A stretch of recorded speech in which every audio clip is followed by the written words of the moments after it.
ভাই তোমার প্রতিবেদী যে এখন মানুষ হলো বা ডাক্তার ডেলি এম কয় একদিকে দেখি না। ওই তো দাদাও জন্যি তোমাদের ডেলি না মাঝে যাওয়ার সময় বিরক্ত করতাম। ওই ভাই তাইনের কথাই কইরাম। তাই তো শুনলাম অসুস্থ।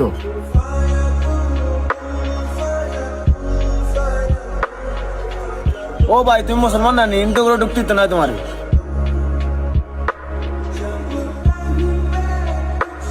ভাই ভাই আপনি কি আসেননি করো? হে দরজা খোলা আছে, আইন ভিতরে।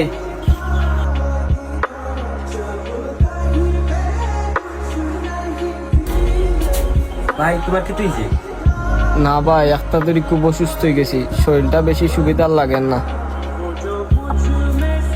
এর লাগি তো কই আজকে আপনারা দেখা যায় না এখানে।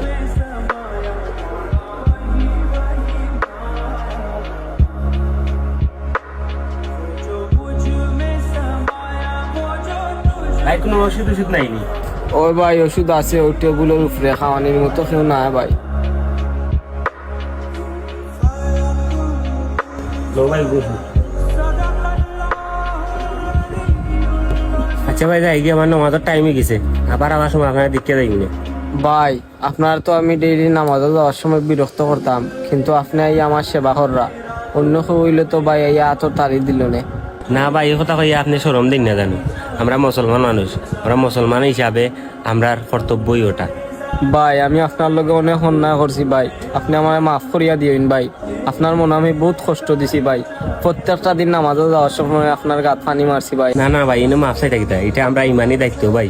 আমি আল্লাহর কাছে দোয়া করি আপনি যেন খুব তাড়াতাড়ি সুস্থ হয়ে যায়। না না ভাই, আপনি আমারে মাফ করে দিন, আপনি যদি আমারে না মাফ করেন উপরালাও আমারে মাফ করতো না ভাই। আচ্ছা ভাই দোয়া করি আপনি খুব তাড়াতাড়ি সুস্থ হয়ে যেতেন, ভালো থাকুন।